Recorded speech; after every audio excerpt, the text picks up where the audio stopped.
Annyeonghaseyo, welcome to Afternoona Delight, where Leah, Megan, and Amy, three American romance novelists discussing all things K-romance from a writer's lens. We fangirl over our favorite actors and actresses, talk up our trope addictions, and nerd out on K-drama deep dives. We'll throw in a few K-pop and K-skincare recs for good measure, because why not ride the Hallyu wave all the way to shore? So grab some tteokbokki and listen to your new favorite unnies. Hey, everybody. Hi there. Hello. So, Megan, I need to talk to you about something. Yeah. Look, I am not coming for your husband at all. But I really appreciate that Neil has become like a silent partner in our podcast, basically. Amazingly so. He's a huge fan. So, actually, I wanted to mention this. I'm glad we're talking about this. If you haven't listened to our last pod. Well, it would have been 2 weeks ago. Okay, 2 weeks out. It's our Singles Inferno recap. And you really need to. Even if you have not seen Singles Inferno and have like no desire to see Singles Inferno, you really should listen to that podcast because it's a lot of fun. And Leah tells a story that honestly I think about once a day, and it makes me it makes me so happy about how she made it onto an episode of Top Chef. And I told Neil about it the day after we recorded. Okay, so I told him, I was like, look, Leah told this story and it was one of the funniest things I've ever heard. And he wanted to hear it right away. And I was like, I want factual proof this happened. Yeah. Well, no, he was like really eager to listen to it. And I was like, okay, well, it's not edited yet. I will let you know. And this was like, I think like last week. So I was like, it'll be out on Wednesday. Like it'll be out.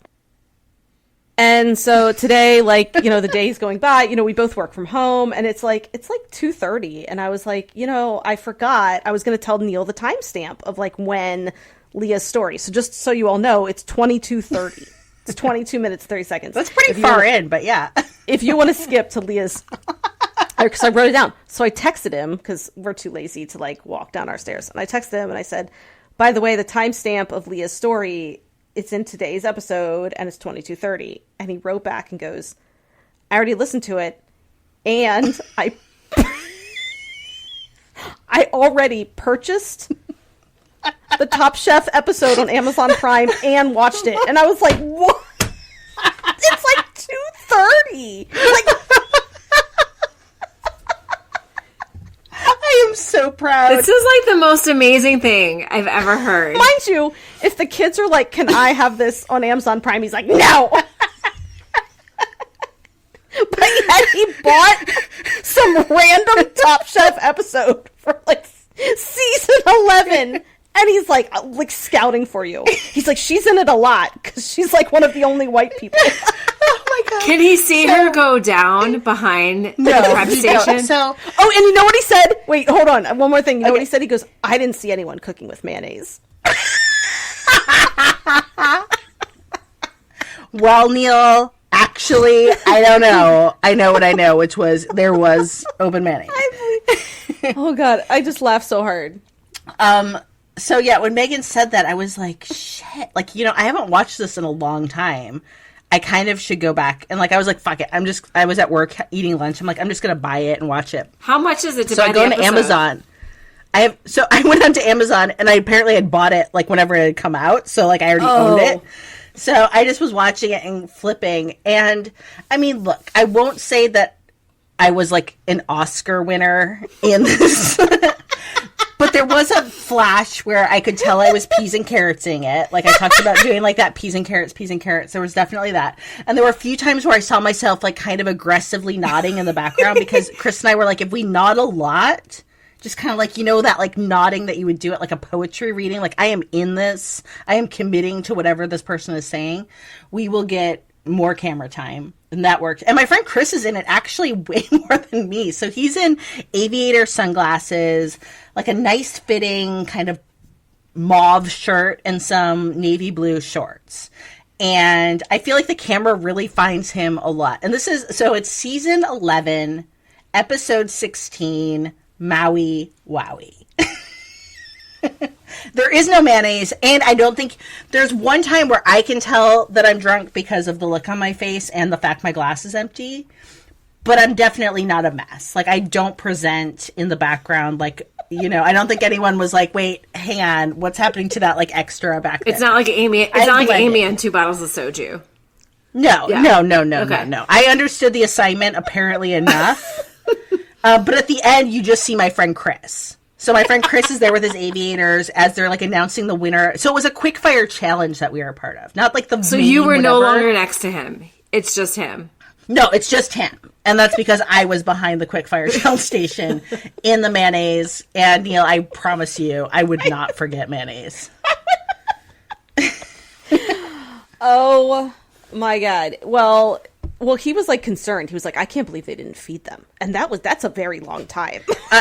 Agreed, Neil. Agreed. Inappropriately long. He was very worried for whatever year what year was it? I think it was 2000. Look, actually, I think it might have been before I had my 3rd child.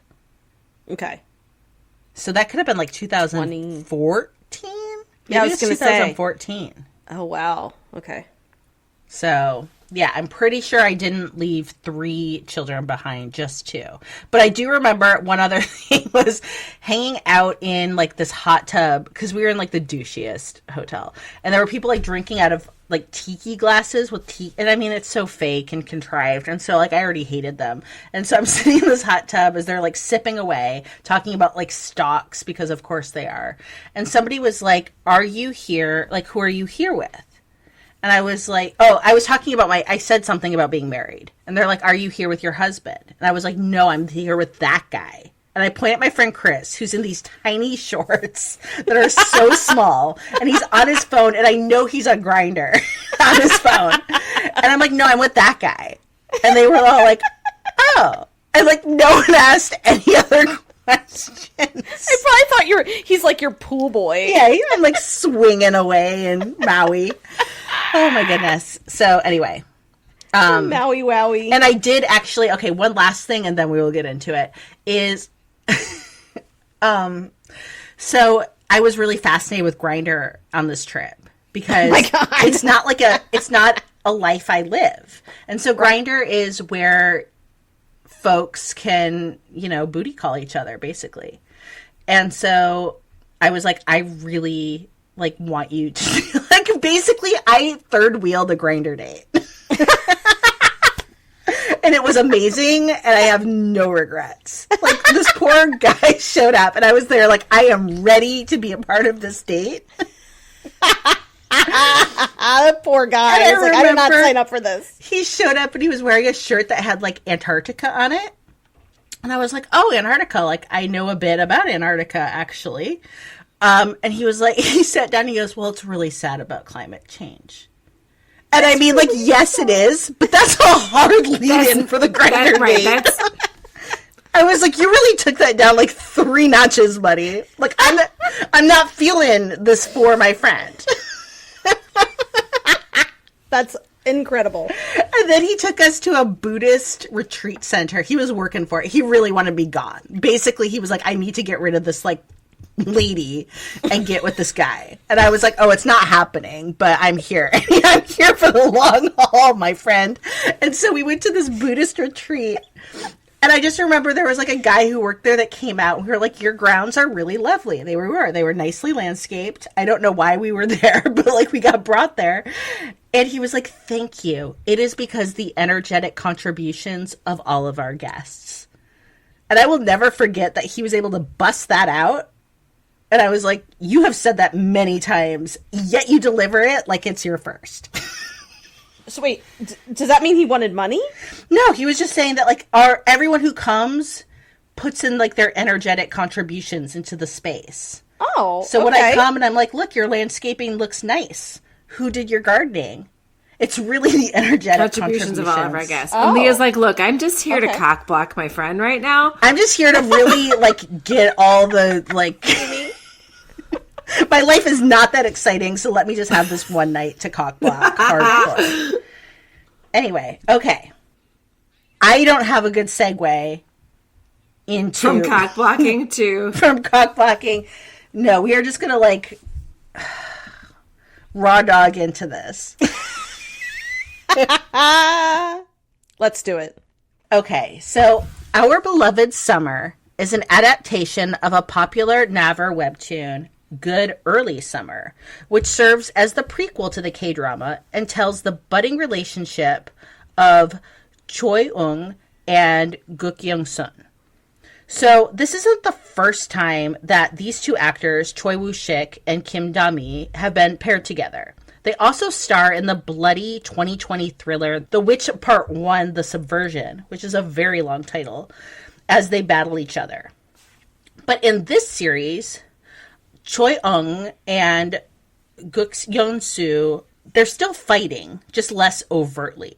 Here they play exes who fell in love in high school and vowed never to meet each other again upon breaking up 5 years later. Fate has other ideas, though, when a documentary they filmed 10 years ago goes viral again, and the producers convince both to go on camera facing not just the past, but everything that comes with it, including their feelings for each other. And directing the entire messy affair is Eung's smoldering best friend, Ji-eung, played by Kim Song-chul, who might have harbored a secret crush on Yeon-soo since forever.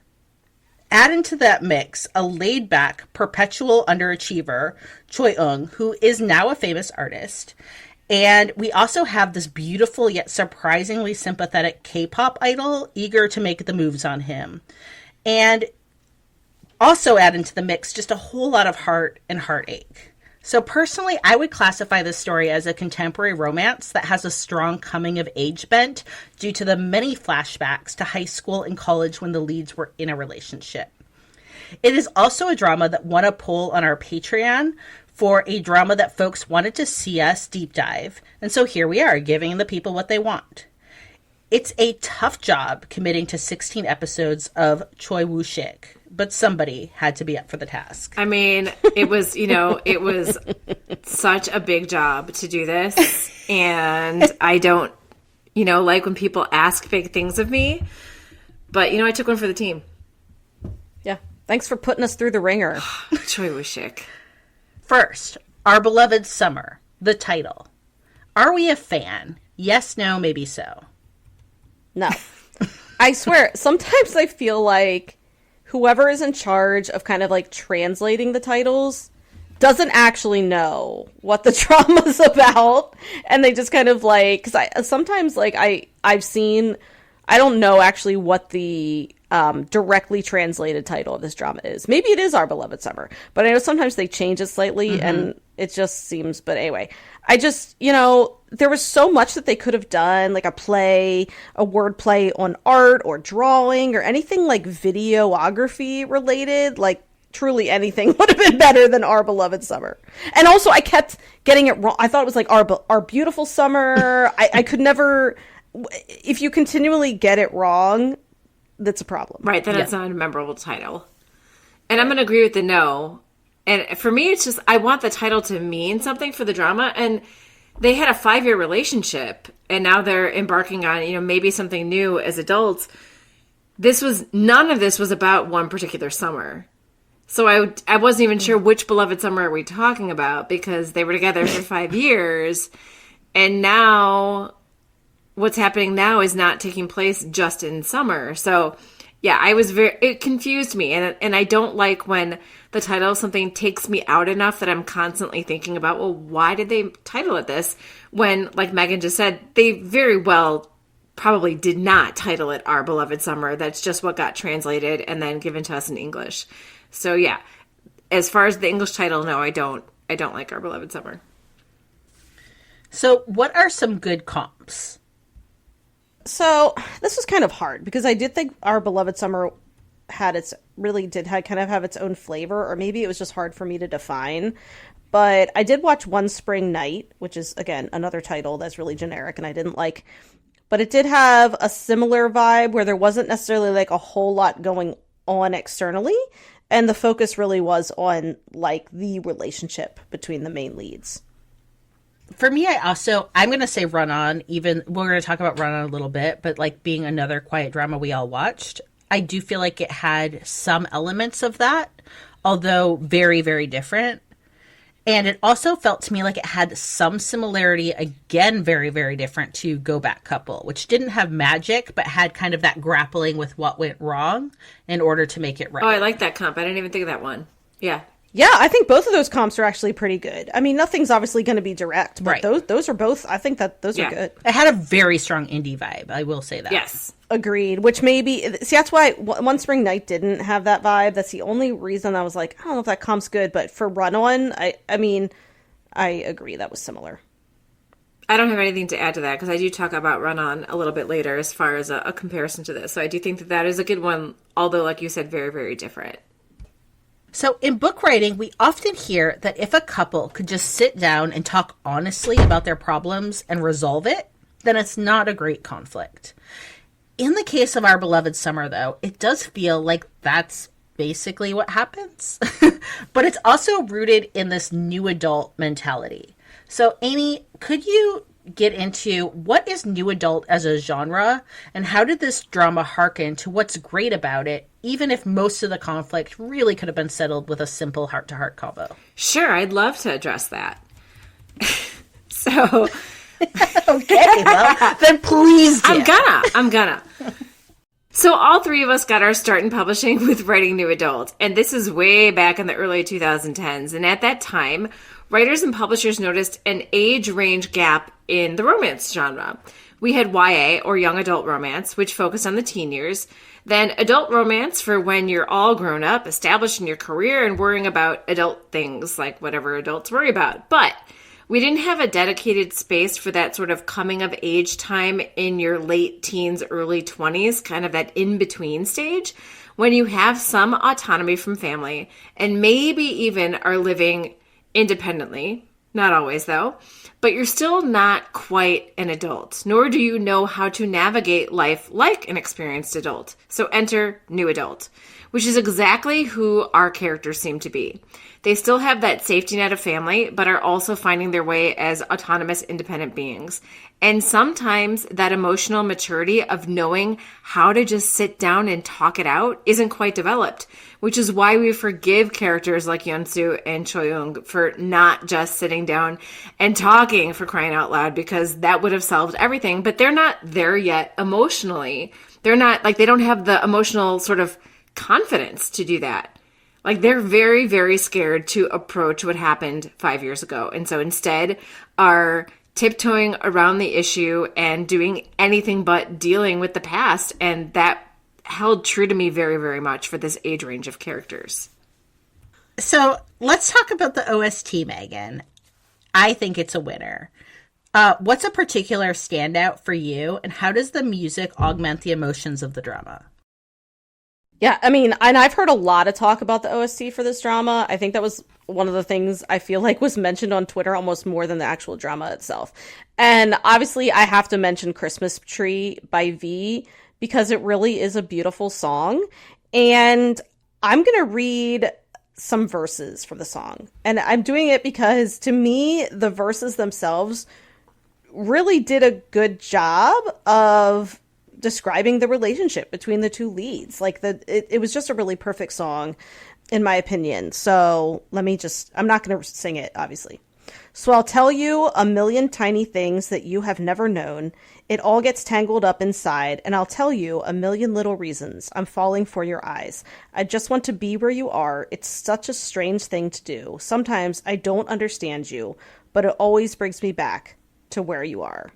And I feel like it kind of described sort of like the confusion they have in the relationship, how they have a hard time communicating, but yet they always do seem to come back together and gravitate towards each other and want to be with each other. That's perfect. Those lyrics are absolutely perfect for it. Aren't they? I looked at the lyrics. I mean, you can hear some of them obviously in the OST, but there's always like dialogue in the back. So I wanted to like look up the full lyrics. And when I did, I was like, oh my gosh, it felt like it was really written for these characters. I also want to throw out there, just because I loved the OST for this, and that one of the big refrains is the song Home by Janet Suh, who also sang my very favorite In Silence from It's Okay to Not Be Okay. So just wanted to give a shout out to her because that's a great song, man. I forgot about how good that song is. Yeah, no, I'm glad you mentioned Janet Suh because I did notice that I liked also the songs that she had on this OST. It's just overall. Yeah, it is a really great soundtrack, and I will listen to this.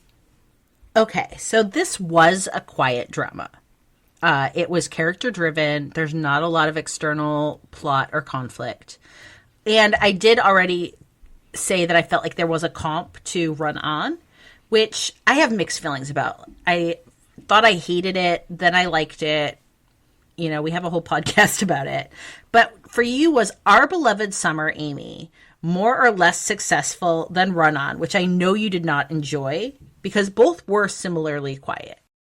Yeah, agree. I totally agree. And like for me, I think that Our Beloved Summer was more successful simply because I connected to the characters more and felt the angst. And in Run On, I didn't feel much angst or conflict other than from C1. Like I didn't feel it from the relationship. He had his own stuff that he was dealing with, and I appreciated that. But every other character, they didn't have any real emotional drama that I felt they couldn't get past, where I think it was our two characters, our leads, having that previous relationship that established that conflict for me.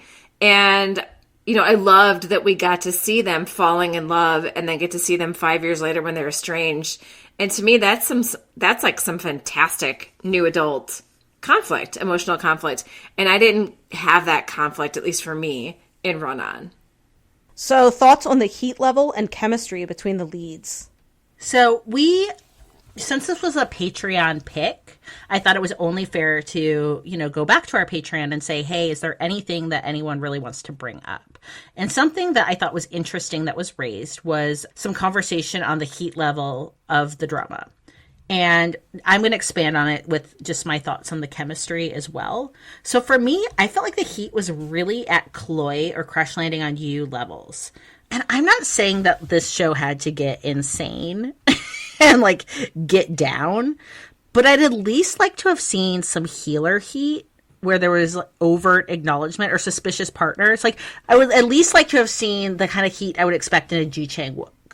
So where, you know, obviously it's a drama, we're not going to get into it a lot, but I mean, these are people who have history and pent up passion, and they've clearly done it in the past. At least I hope they have.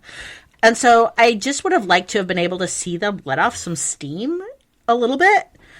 And their kissing isn't even particularly intense. There are some really sweet moments that have, you know, lovely emotion. So again, kind of like Chloe. And I remember when we watched Goblin and did a podcast on Goblin, Megan, you talked about how you felt like, because I and Amy really felt the chemistry between Untek and Kim Shin and Goblin. And you were like, oh, I feel like they were kind of like besties that were like rolling around in the bed together, like, yay, a sleepover. And I kind of had that vibe a little bit in this one. Like, I'm glad that they were friends first and foremost, but I really did still want to believe that they like could rip clothing off. So, I mean, I guess that's where I landed in the chemistry. We like at least had him laying her down at some point, right? Like laying her down, like I think it was on the couch or something. It was like towards the very end. This is not a spoiler, you know, like it's a romance. But it was, I mean, which was more than we ever got in Crash Landing on You. Like we never even got the hint of sex in Crash Landing on You. Do you feel like that was a hint of sex? I still didn't even feel like it was a hint of sex. Yes, I did. I did. For me, I did. Yeah. Yeah, I mean, I would say for this one, well, I think my answer kind of is explained in the next question. Okay, I'll just get into that. So, yeah, is Choi Woo Sik bettable, or do you want to put him in a pram and give him kimbap? And then, how about second male lead Kim Song Chol? So yeah, so this is where I'm coming in. Okay, so like, say there's just an inherent difference, obviously, between male leads for I mean, in any like country, in any like this goes for everyone. So obviously you're gonna have male leads like Park Seo Joon, who like you're waiting for for that like bed moment, and because he just kind of like exudes this like sexiness, and I think Ji Chang Wook is very similar. There's a lot of leads that have this like inner sexiness, and Choi Woo Sik, like, don't get me wrong, I love him. I love him a lot, and watching him on screen is amazing, but he just doesn't hit me in that like beddable sexy way like, say, post army Park Kyung Sik, because we've all seen Happiness and we know like, yeah, there's something sexy going on there. So Choi Woo Sik just kind of falls into the friend zone for me, and I really don't mean that in a negative way. Like, I was rooting for him rather than crushing on him. And also maybe it was like his character itself. Like, he was kind of this like emotionally suffering artist. And for me, that there was something about that didn't like hit me in like that kind of like toe curling way. And again, I don't think that that's like a negative thing. It's just, I do think that's why I liked their chemistry. I did. I thought they had good chemistry, but not in the way, say, Kim Ji-won and Park Seo-joon had chemistry in Fight for My Way. Like, it was a different kind of chemistry. I hope I'm making sense when I say that. Mm-hmm. But you are, but you're wrong. Okay, Amy, let's hear your take. I love it. You're wrong. I love it. So, and I don't think it has to be toe curling for me to get on board, and I am on board here, but I'm saying bettable. I'm 100% ignoring that I was 4 months shy of my Sweet 16 when he was born. No one needs to know. And I do know what it is, or I don't know what it is, but I big time love the tortured artist with abandonment issues. So like totally opposite of what you're saying. I mentioned early on in the Afternoona Delight days that a wounded hero is totally my jam, and that includes the emotional boo-boos. So no pram for me. We're going full after school special with my Choi Woo Sik love. However, I have zero desire to bed Ji-young or put him in a pram because I grew tired of his moping way early on in this drama. I'm sorry. Not. This is no. It's okay. I'm here. To the actor. It's the character. I'm here. I'm here for it. So okay. Yeah, you got it. It's all so, you. Look, yeah. I love Choi Woo Sik. I loved him in Parasite. I loved him in Train to Busan. I love his acting. I love to look at his cute little face that makes me want to be like, ookie bookie. Like, he's so cute. He is. So that being said, like, I really want to be his friend and have him over for pizza and board games. Goodies all mine then. I'm all good with it. But Yeah. Kim Sung-chul is a horse of another color. Like, that guy can get it, in my opinion, all the ways that there is to be done. And I do not want him to come over and play Pictionary. And I'm not going to say I'd boggle his balls, because that would just be rude.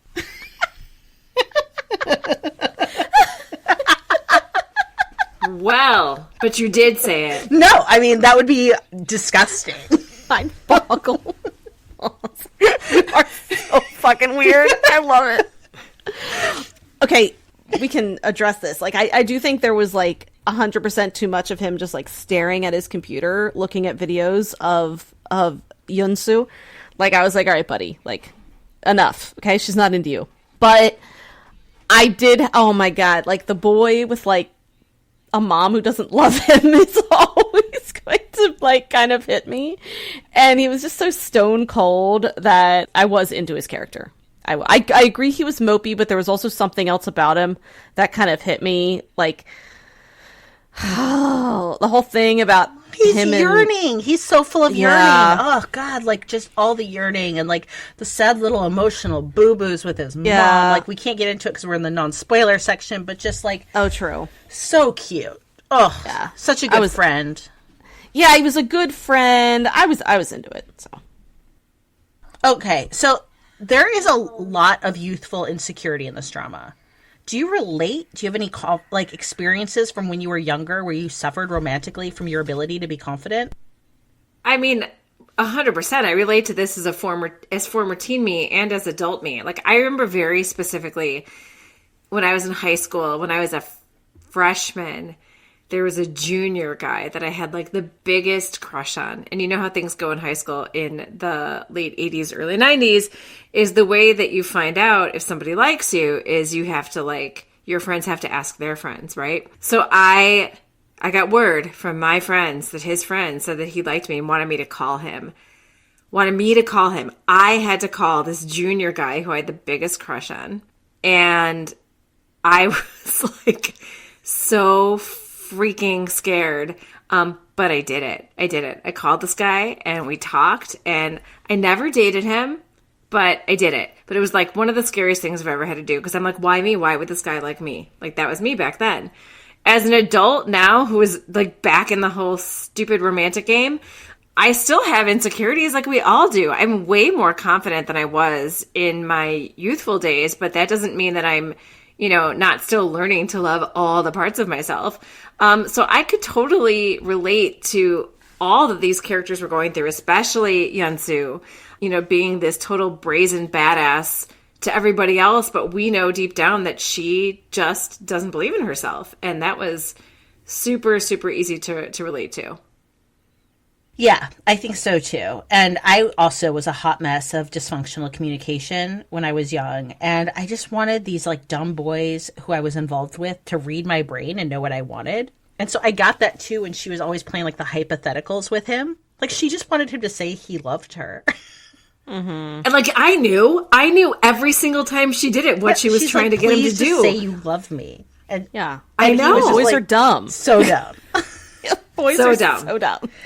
And also, like, in reverse, like, I do think that there were some times where people, I was romantically involved with were going through something, just like he was often.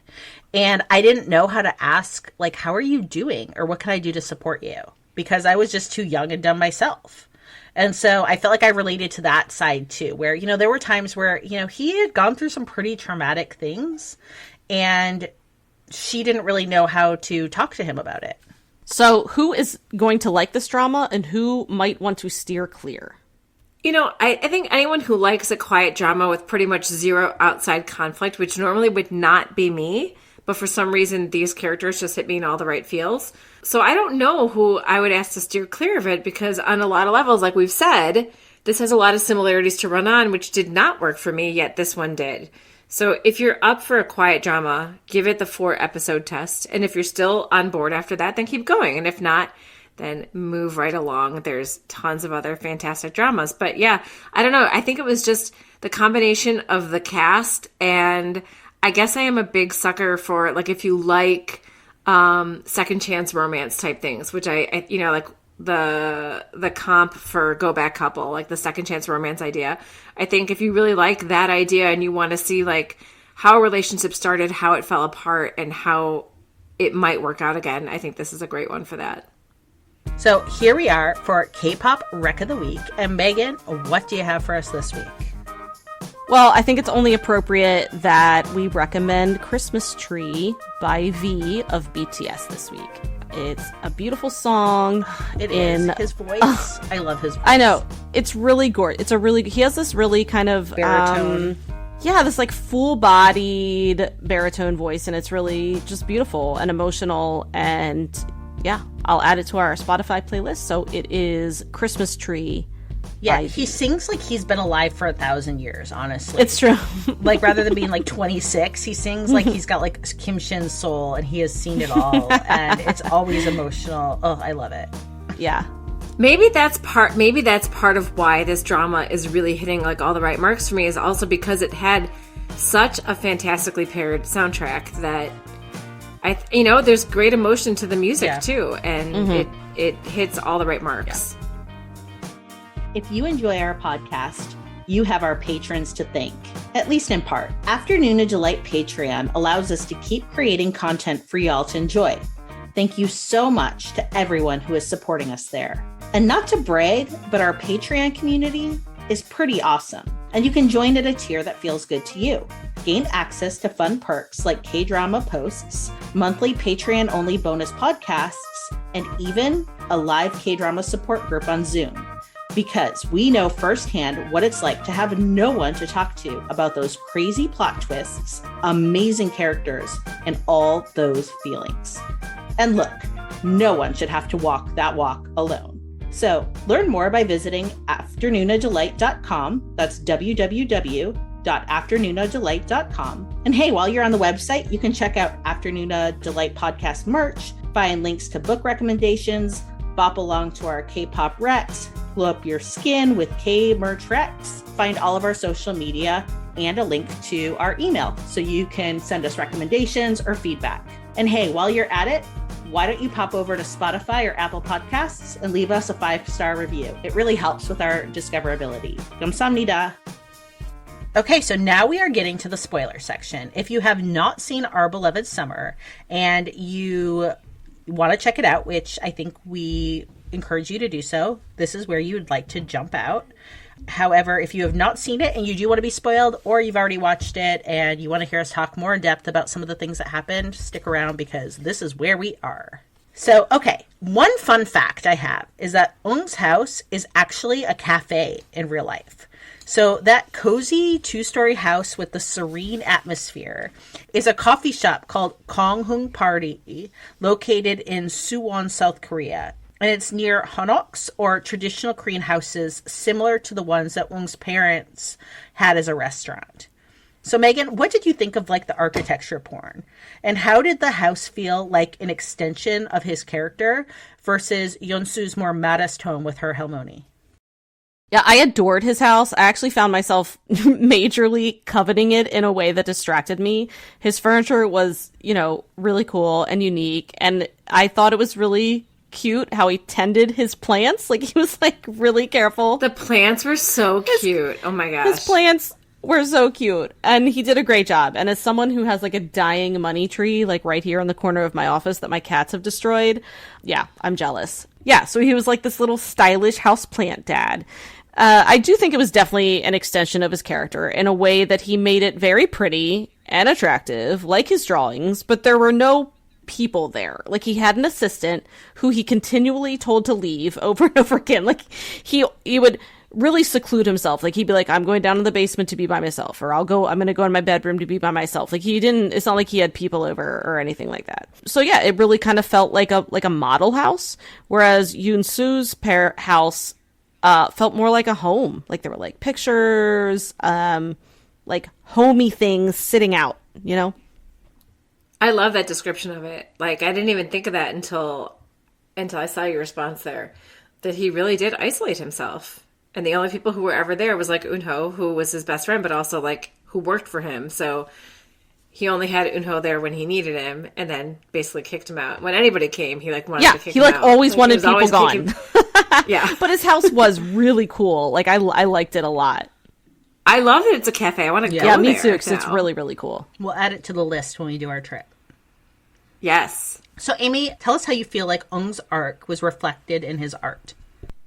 So I think it's a little on the nose, but I still loved it. Eung drew buildings. He drew them well, but he never perfected his technique because he always said that he wanted an easy life, one where he didn't have to put forth too much effort.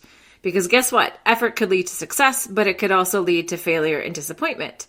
And if he didn't rock the boat, then his adoptive parents, because of course it's a K-drama, which means of course we have a main character who was abandoned and then adopted by the best parents.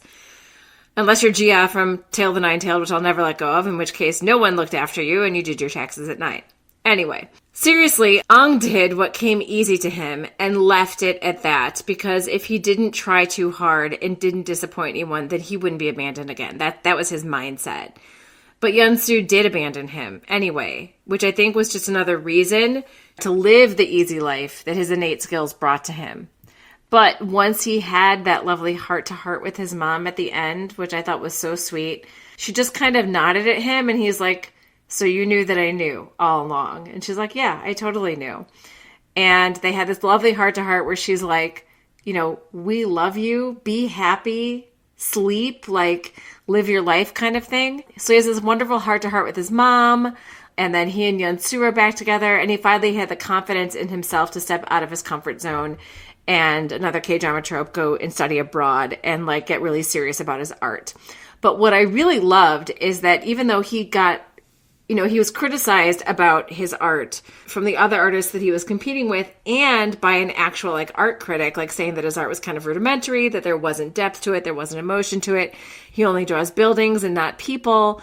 But at the end we see, once he's gone abroad and he's come back and everybody's back together and, it's wonderful and happy ending. His parents are running this book donation drive thing. And so he and Yunsu are loading shelves of books of theirs from when they were younger, to donate. And one of his school books falls open, and there's this beautiful portrait of Yunsu from when they were teens. And so he always had it in him to do that art that had the depth, but just wasn't confident enough to do it. And now he is. So I thought that it was a great arc, and I thought they pulled it off really well. Even though I do have some quibbles about the plot in general, I thought his particular arc was done really, really well. And I loved how the arc mirrored his art. I agree. I think you summed that up really well. So what do you think about a hero who has so many sleep challenges? Is that a trope cliche that you like? So I do love when they lean in hard on this cliche. I just think Suspicious Partner did it better. Yeah, I agree. Maybe because I love Ji Chang-wook so much. I think I felt in this drama it started to get a little repetitive for me because I felt like there was like a lot of where they would do something or say something when the other person was awake, but they weren't actually awake. Or, I'm sorry, when they were asleep, but they weren't actually asleep. Mm-hmm. And it just felt like it happened a couple times, and I was sort of like, okay, when are we gonna like kind of move on from this like asleep, awake things that are happening during REM thing, like cliche. I just wanted it to like kind of during I just kind of wanted it to like move on a little bit once from they that. walk out of the room, like their eyes open, they're like, I'm here, I just couldn't and I also just kind of like, he had a lot already kind of like going on with him. And I didn't really think the sleep thing tied in with his issues, so it felt like a little tacked on for me. But that's just me being petty.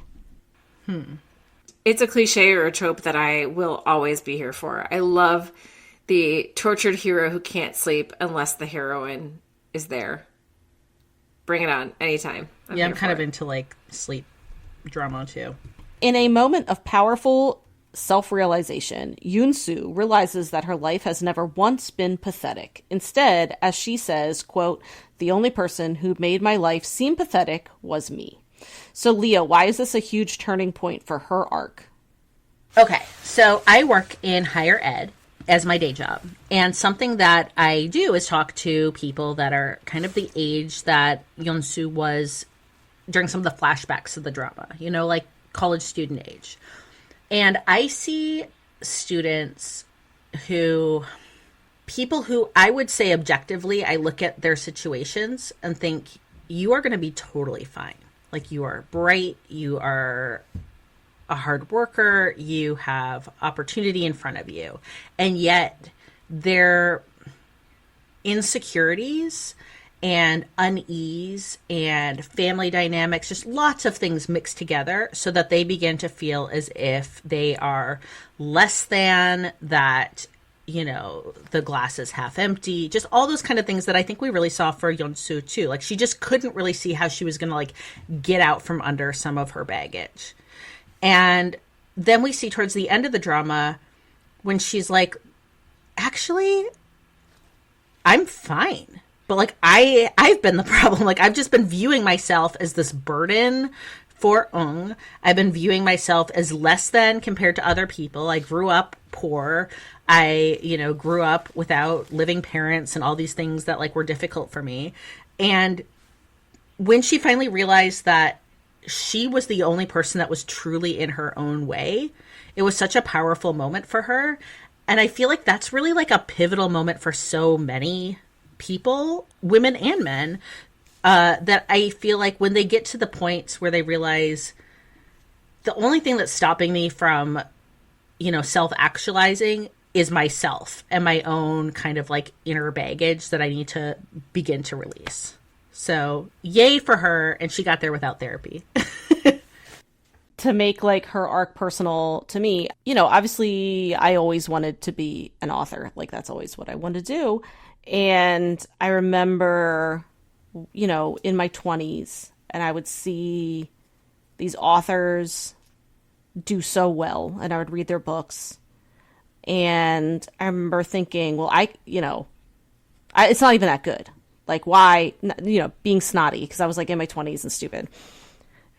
And, I remember thinking like, well, I could do better. And then I would be like grumpy about it. Like, well, why don't I have success? Well, I hadn't even written a fucking book yet.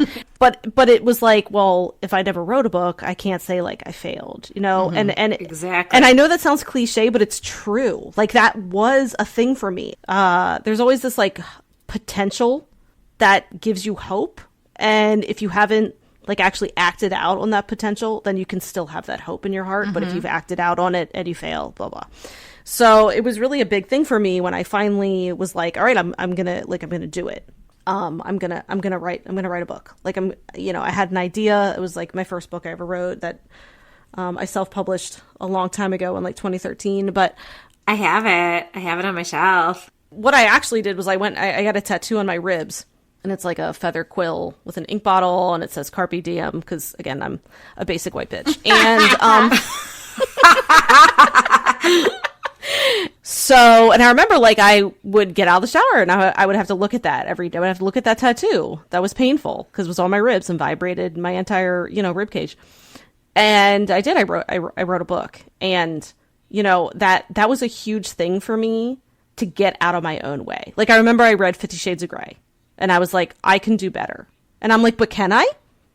Mm-hmm. Like, can I actually do better? Like, I've never tried. So why am I acting all hoity-toity? But yes, you can. But why am I acting like, anyway. So I understand that arc of hers. So not to like go off on a personal tangent, but it's just, that is hard. It is hard to get out of your own way.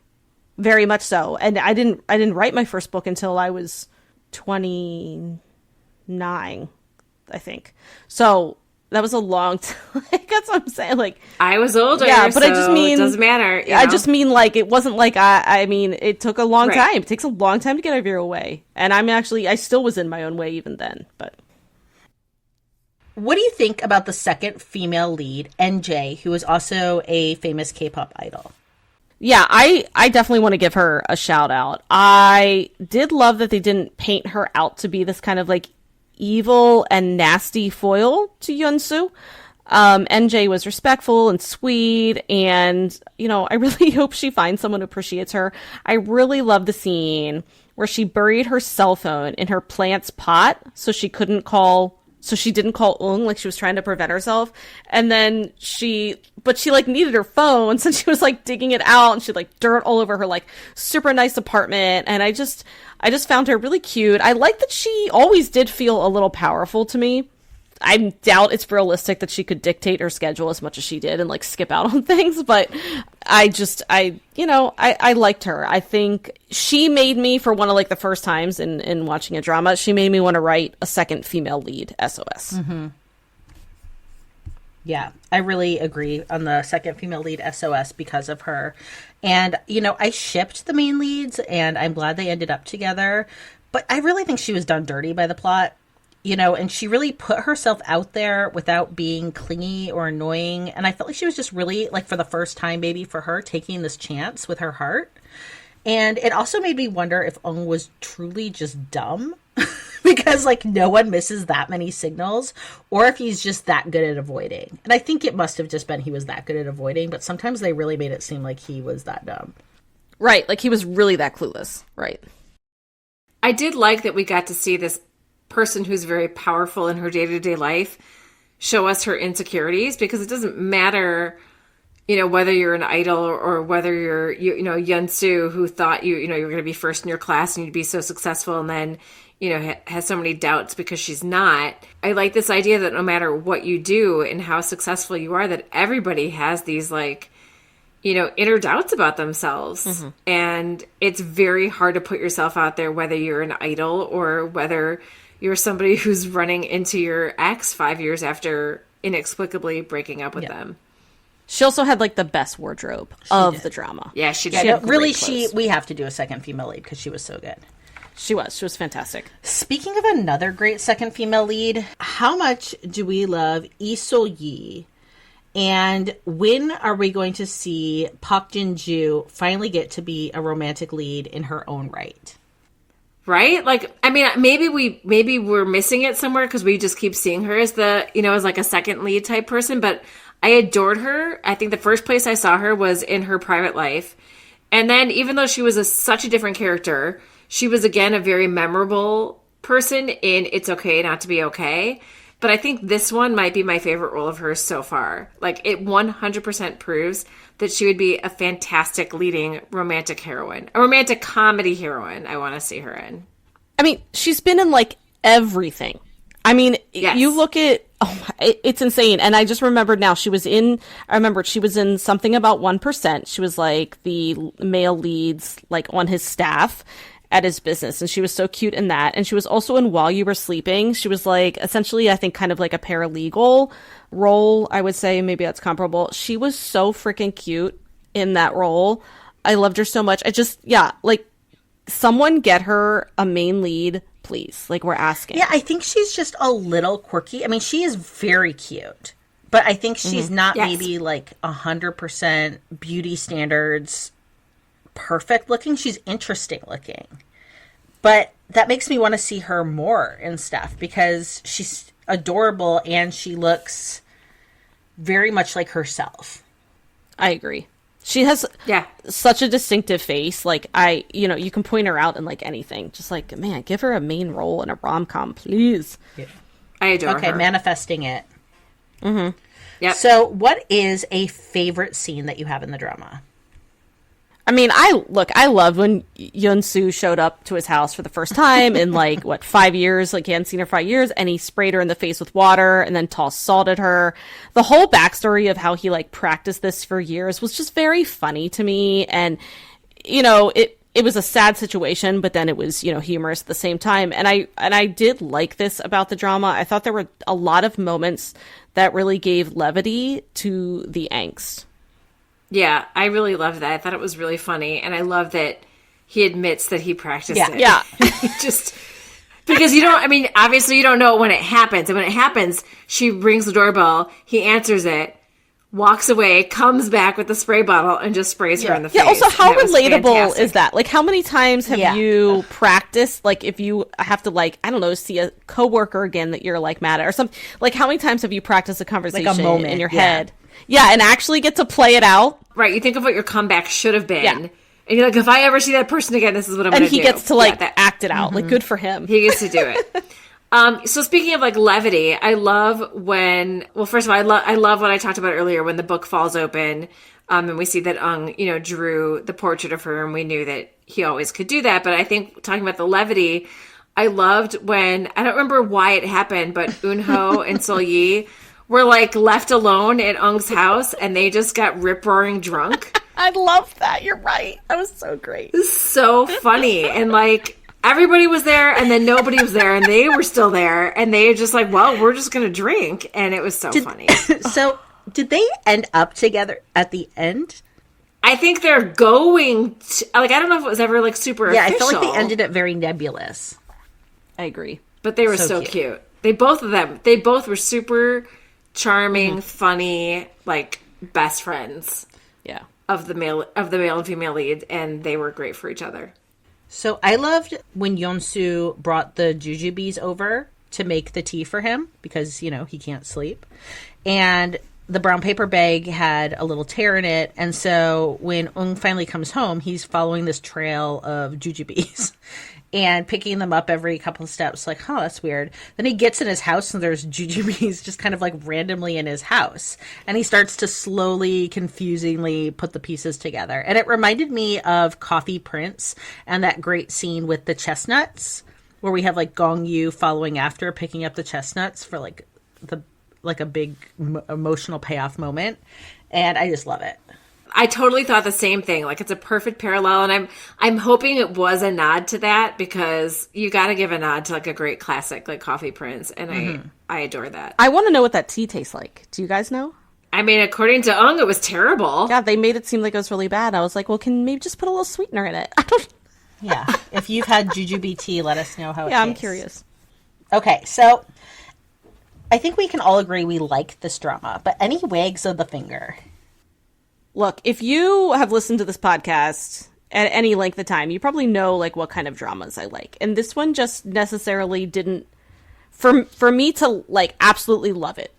It just didn't have a cohesive enough plot going on. For me, and like, look, I did enjoy it. I thought the first half was much stronger than the back half. And overall, I wanted the external conflicts to be a little bit more cohesive and like carried out. I was super stoked when they set up the conflict with Yoon-soo organizing this art competition between Woong and his rival. But then there really wasn't a competition. Like, they just drew next to each other. And I didn't get it. I was like, and even the documentary storyline, I thought just started to get sort of like messy and unfocused. There was all this like drama and the direction of the documentary, which I was like, wouldn't you have figured that out in the first place? Like, wouldn't you have cleared this with everyone, like the direction of this documentary, and then you like kidnap the people and make them do interviews at some cabin? It just didn't make any sense. So a lot of the conflicts, that external plot stuff just like fizzled out for me. And I think that's why it's not like a full like 5 out of 5 drama for me. And I think my biggest thing, and I'm still bothered by this, is that they never actually sat down and discussed the breakup. So I expected a serious conversation about why she told him, quote, "You were the only thing I could throw away." Like that big breakup scene that they replayed, I swear to God, 5 times. Like I heard her say it 5 times. So they made it a really big deal. And I thought that they were going to later break down and have a conversation and also like analyze her dialogue, like why she worded it that way. I thought there was going to be like this big revelation on what she meant by that. And it was going to be, there's going to be like an emotional payoff, and it never happened. And like, can the viewer infer? Yeah, sure. But I think for a drama that hinged so greatly on this frickin' breakup, for the whole drama to kind of like harp on this breakup and then not ever give it closure was very frustrating for me as a viewer. Like, I gotta be honest, the final episode, and they're like, "We're married," and I'm like, did you ever talk about the breakup? I was like, your marriage is not believable, and to me, unless you ever kind of resolved that. And to me, as a viewer, I felt a little cheated that wasn't resolved on screen. So that's my biggest beef. I 100% agree with that. Like, aside from the plot divulging, like, I think if we would have had the competition be more central to the plot and have the competition last longer and have this sort of forced proximity because she has to work with him. And then rather than there really was no goal then for them outside of the romance. Because that competition thing, which wasn't really a competition, happened like in the first couple episodes, then it was done. So totally agree with that, and totally agree about the breakup thing. Like, that should have been a super pivotal thing on screen, and we should have seen why that happened. And because I inferred something probably different than they intended. Like, I inferred earlier on that she broke up with him because he was offered to go abroad and was saying no. And so to me, I thought she was trying to like cut ties so that he would do what he needed to do professionally and not stay back because of her. And it didn't. So to me, that scene where they showed her standing out in the hall listening to him tell the professor, "No, I'm not going to do it," didn't kind of jive with her whole "I'm insecure about myself and I don't think I'm good enough" kind of thing.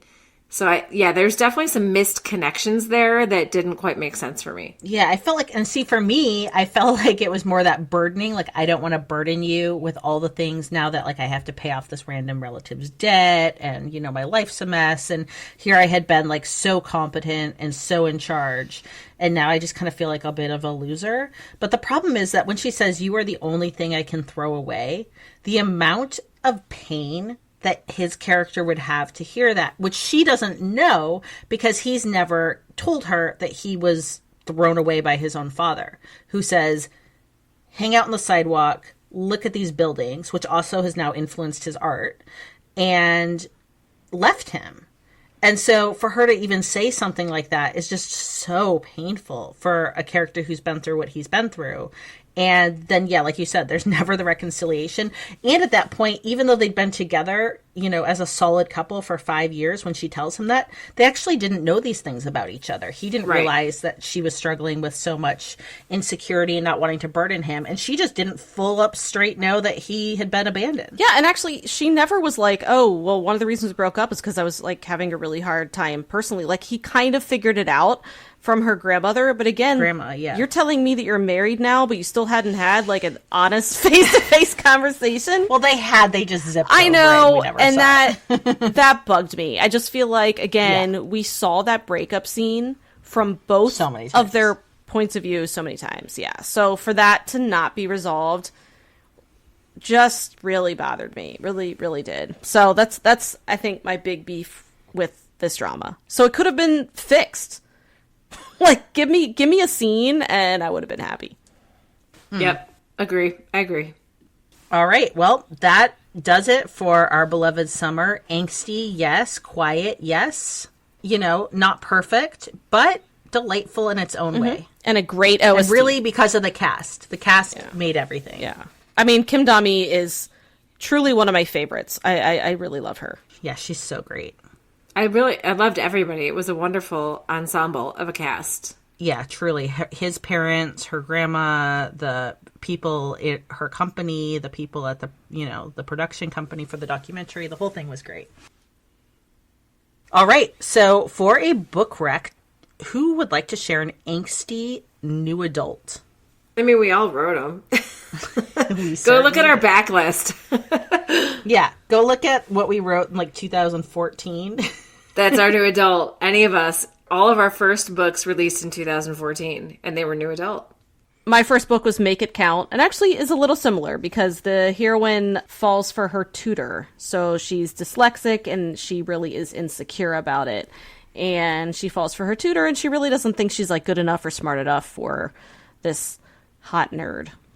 And my first book in 2014 is called If Only, and honestly, I think it's a hot mess of a love triangle, which it happens never in real life, but, you know, it's new adult. So it's all the angst in that book. And then mine was Upside Down, which is a college-age student who secretly suffers from obsessive-compulsive disorder and is fleeing some family trauma and studies abroad in Australia, where she connects with a very moody basket of emotional boo-boos in the form of a Australian surfer. Brand. Oh, I forgot. Mine's study abroad, too. Study abroad in Scotland. So you've got Australia and Scotland. And I think mine's in Maryland. That works. Good old Maryland, I think. Yeah, I think it's in Maryland. All right. And what is everyone watching? So I'm finally, like, caught up with everything we're podcasting about currently. Like, I literally just finished watching The Pirates this afternoon, which we did a snack on for the Patreon. So I am diving headfirst into Mr. Sunshine tonight or tomorrow. Oh, yes, good luck. I'm very excited. Yep, very excited. Good luck. Hang in there. Kim Woo Sik. Okay, so I am now caught up on 2521 and Business Proposal. I love both of them. They are very different, and they are so good. Like, I think I'm really obsessed with Business Proposal just because it's so much fun and really is, like, soothing my wounded Mr. Sunshine heart. And so, yeah, I think there's a Korean BL called Semantic Error that I think is like finished now, so I'm going to binge that. And then I also want to start Military Prosecutor Doberman. Oh, yeah, right. On Bouillon. And I have kind of been not watching as many dramas as normal. And so, yeah, me too. Just kind of, I finished Our Beloved Summer. Finally, that one took me a long time. Me actually. too. Yeah. Yeah, I was kind of like one a night. And then, yeah, Pirates. So, I don't know. I think I might try Business Proposal because it's light and office romance is fun. Oh, so good. And I am starting to gear up in my heart to do My Mister. I'm not ready for I it do yet. want to do that. I know. I do want to do I that do. one. I want to watch it like this spring. Maybe we buddy watch it. It's just like I felt like we were going to buddy watch Our Beloved Summer, and then you watched it in like a minute, up. and Amy and I took like 2 weeks. No, Amy and I took forever. Yeah, to We watch did. It. I mean, like, this was almost like Reply 1988 for me. Like, and it wasn't for lack of liking it. Like you I think said, Leah, like, it we've was like been one at a dealing with time. some life stuff, and we're not going as fast with some things. Agree. Yeah, I needed something after Mr. Sunshine. I needed something light, and even 2521 is a little heavy, but it's so good. But Business Proposal for me right now is like hitting the spot. Like, I'm really sad I can't binge it. I'm all caught up on it. It's at 4 episodes right now as of the time we're recording this, and I'm just like, this is so freaking delightful. It's like a newer version of What's Wrong with Secretary Kim, and I'm obsessed. Yeah, I'm into it. And yeah, I think also for me too, BTS is starting to like gear up with all their stuff, and the content is just starting. I mean, the content never was that slow, even on their quote unquote break, and now it's really picking up again, and it's like V Live, just stuff, and I feel like again, it's like, yeah, it's a lot to be ARMY sometimes. When a K-pop group is in a comeback, it's constant content. You know, ATEEZ is on a break right now. They haven't even started a real comeback. Yeah, right. They've just they're like gearing up. I know what you mean. they're though. gearing up. When a K-pop group is either gearing up for a comeback, in the middle of it, the content is just out of this world. So yeah, it's just boom, boom, boom, boom. So yeah, it's a lot. Yeah, I know. I understand. First world fangirl problems, Right. All right. Well, this was fun, and I'm excited to do it all again next week with y'all. Yeah. So thanks to our See y'all Patreon then. for telling us to watch this drama. We enjoyed it. So thank you. Yes, we did. Yeah. All right. See y'all later. Annyeong. Annyeong. 감사합니다. Thank you for listening to Afternoona Delight. Where can you find us outside the pod? Head on over to afternoonadelight.com. That's AFTERNOONADELIGHT.com. You'll find links to all our social media, our book recs, K-pop and K-skincare recs, and if you want even more Afternoona Delight, because really who doesn't, you can join our Patreon, where you can choose the patron level that's right for you. Join in daily K-drama conversations, listen to bonus podcast episodes just for patrons, and participate in our monthly live K-drama support group via Zoom. We can't wait for you to be a part of the community. Until next time, annyeong!